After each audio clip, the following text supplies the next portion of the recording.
Hello everyone, I'm Santiago, and today I'm going to be testing the Evil Within 1 and 2 on the Steam Deck, so to skip to any part of the video, check the timestamps in the description. So to start, we're going to do native resolution, 1280 by 800 with everything on the highest. Unfortunately, lowering stuff here doesn't change the performance that much. So yeah, those are the settings. I know, pretty bare bones, and there's a letterbox option. Let me first show you all the stuff on screen. So yeah, as you can see, letterbox disabled, and we're getting 43 FPS in this part. It's pretty demanding, so hang with me on this one. So yeah, it runs very poorly, but if you enable the letterbox, which is black bars, which I do not recommend, the game will run better because it's rendering less. It did this on the consoles. So now we have a performance boost, but we have huge black bars. I do not recommend this at all. So disable the letterbox. So you can see everything. You still have black bars because it's force 16 by 9. So yeah, highest settings. And we're looking into the distance, we get into the 40s. Some drops into the 30s at times. So what do I recommend doing here? Well, pretty simple. We go into this menu on our lovely Steam Deck. Let's use a per game profile. So for the Evil Within, we're going to lock it to 60 like this. But we're going to... Oh yeah, I cannot change the refresh rate because I'm using a capture card, but I'm going to show you that later. You can lock it to 40 using 40 Hz as an option. That's what I would do in this situation, because it runs at pretty much 40 something FPS. But we can maybe even lock it to 30 if you want to. But this part, I had a lot of performance drops in the past. That's why I'm testing right here. So yeah, the issue here is that when I'm on a capture card, I cannot change the refresh rate of the Steam Deck. So apologies in advance. I cannot see anything. Yeah, I'm not good with the controller. There we go. Dead. But I think if you just lock it to 40, should be okay. The game still looks super full of jagged edges, unfortunately. That's just how the game looks, which freaking sucks. This game always performed very poorly, so that's not a surprise. So yeah, despite getting 40 something FPS, when I turn on the flashlight, I get drops. So yeah, I'll probably lock it to 30 with this configuration. Yeah, let's do that instead. Yeah, 40s is not going to work properly for me. So 30 frames, highest settings, and let's go. Again, lowering the settings doesn't improve performance that much. Oh, there we go. 30 FPS.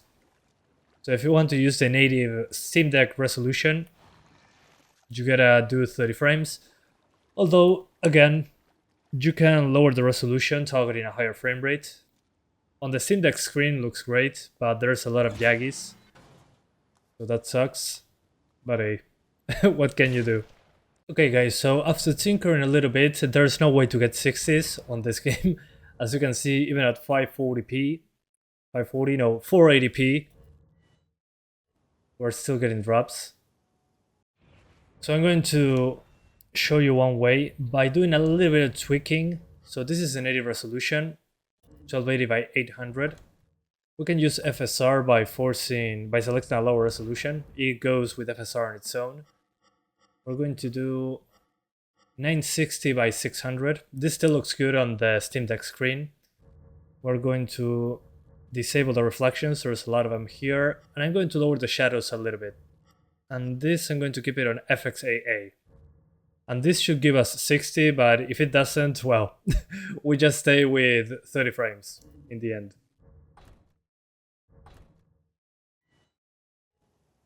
Okay. Okay, we're into the 50s. Okay. Yeah, but when we turn on the lamp, kinda kills it. So yeah, there's no screen space reflections now.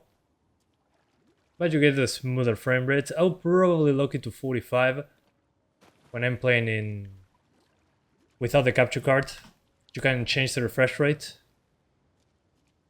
So yeah, it's way smoother than 30, without a doubt. So this is probably how we play the game portably.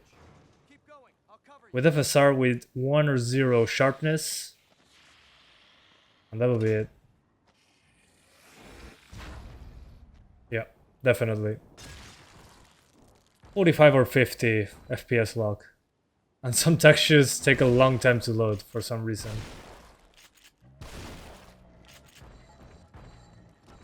Alright, so we're back now in handheld mode. Again, my advice for native resolution is to lock it to 30 frames. Let me skip this. Sorry if it's out of focus. I'm not used to recording screen. It's kind of weird, I know. So yeah, native resolution looks super sharp. Of course, it's native resolution after all, so makes sense. Ah, so close. There we go. Dead. Reduced to atoms. So as I was saying, focus is difficult, but I'm trying my best over here. So in this one you got reflections, you got basically everything. You got SSAO, shadows, and even if you turn on the flashlight, it's going to be okay. So yeah, this would be ideal, but still, those 30 FPS are not stable. The frame time is all jittery. So it's not great at 30, this one.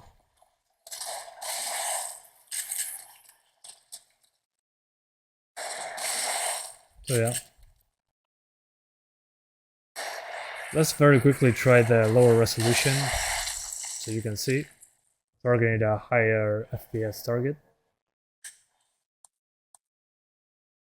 So we go back to hardware settings. In resolution we select 600p, 960 by 600. Then we put FXAA, shadows on medium, and reflections disabled.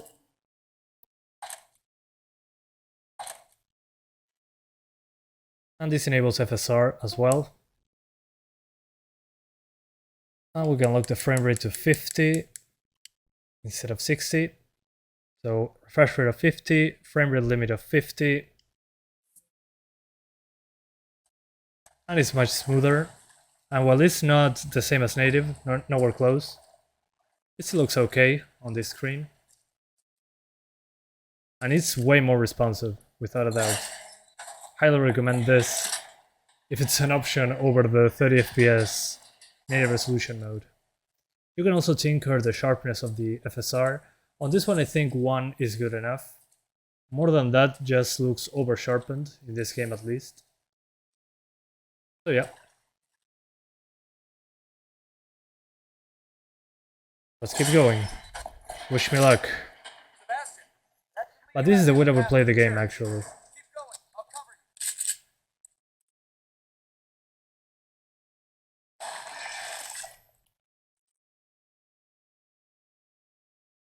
Okay, what was the melee button?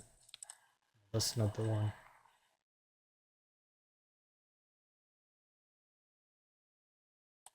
Oh, never mind.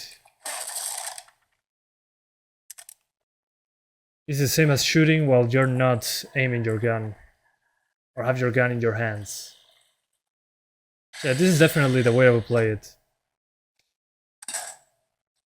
The menus look blurrier due to the lower resolution, but otherwise the game itself looks okay on the small screen.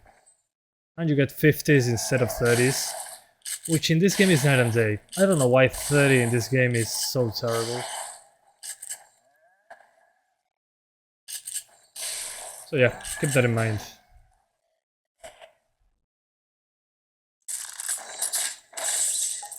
Okay. Stay still, please, sir. While I remove your brain.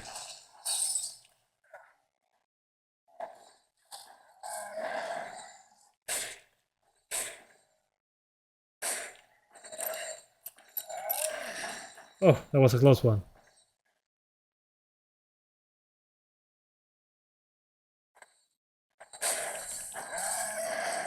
Close enough.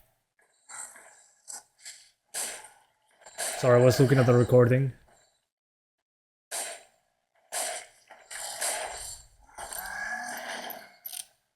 Okay. Oh, close enough. I'm trying to get this on fire. Would you please allow me to turn this on fire? Thank you.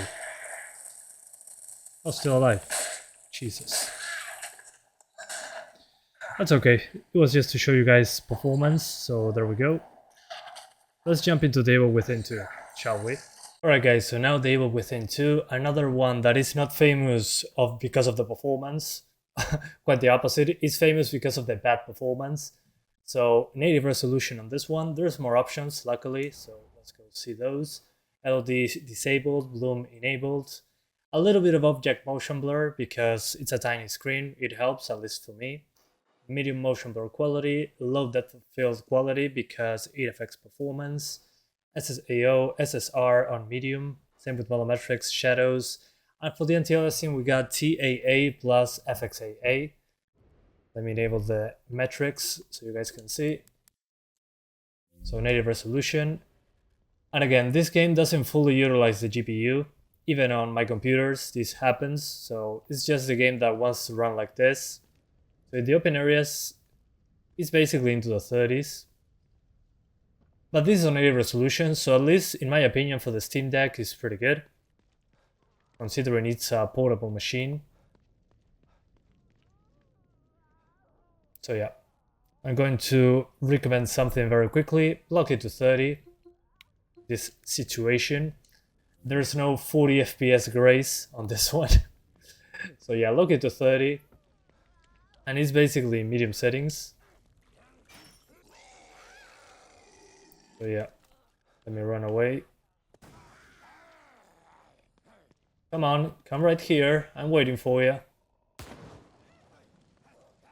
Yeah, even with fire on screen, it's okay.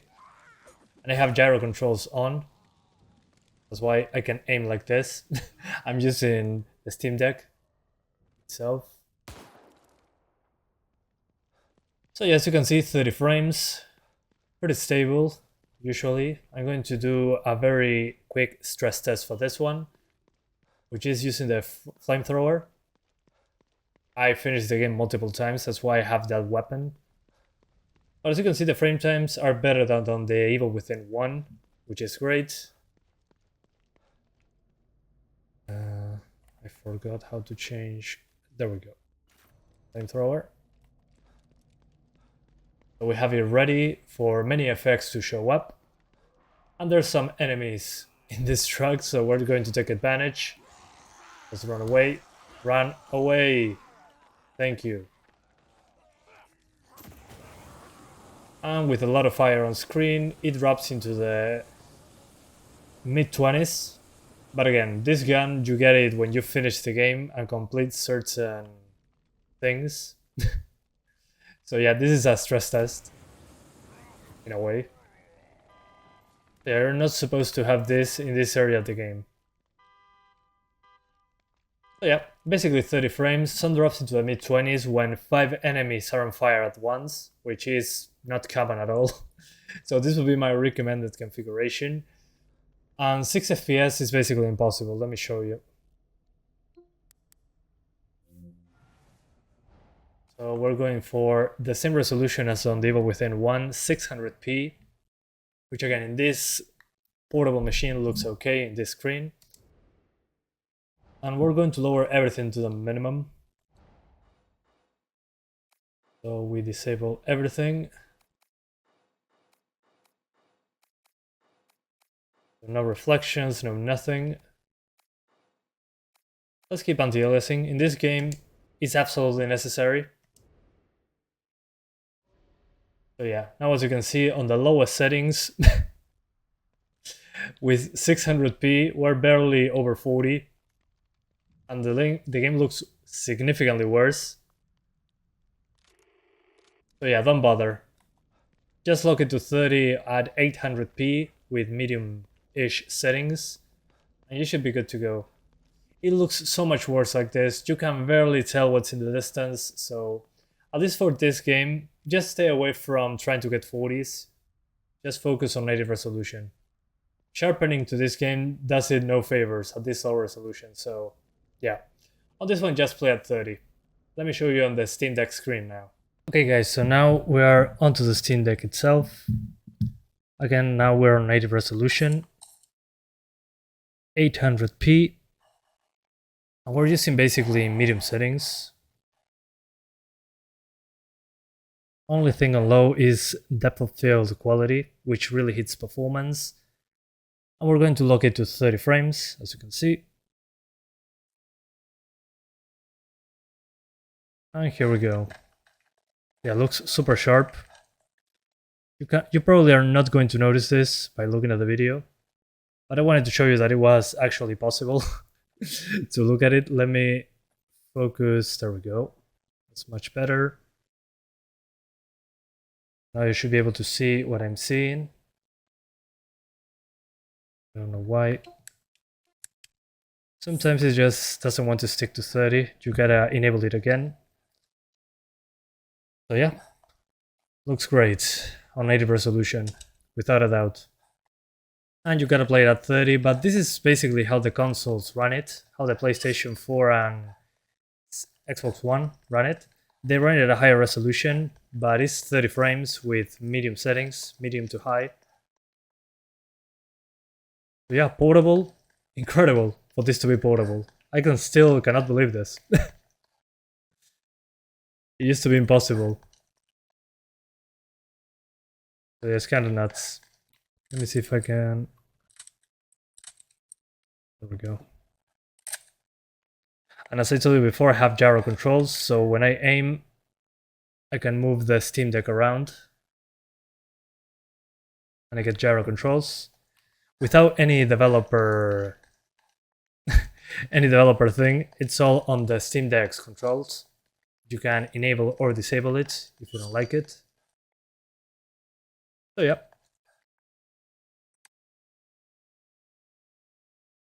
Forgot where the enemies are. Oh, never mind. There we go. I had so much fear for this enemy back then. It wasn't so so long ago.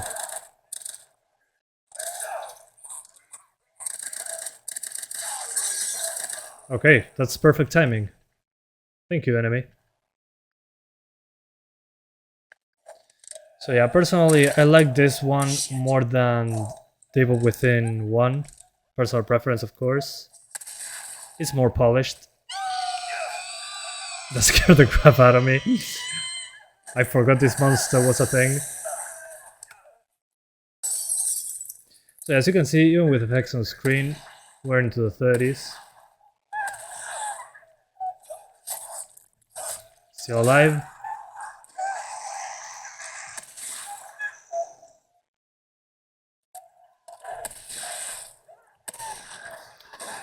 So yeah, pretty good. I would say it's a way better experience than Devil Within 1. Devil Within 1 at 30 frames feels laggy as hell. This one is fine. So yeah, that is my videos on Devil Within 1 and 2. I hope you guys enjoyed it as much as I did replaying Devil Within, especially the second one. I loved it. The first one felt too unpolished for me, so yeah, well, it's okay. It's not perfect. This one isn't perfect either, but yeah. Okay, well, looking at the entire map, it does drop into the upper 20s.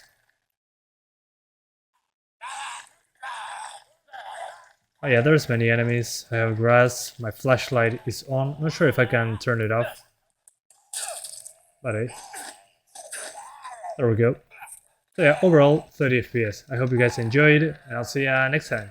Bye guys. Thanks for watching.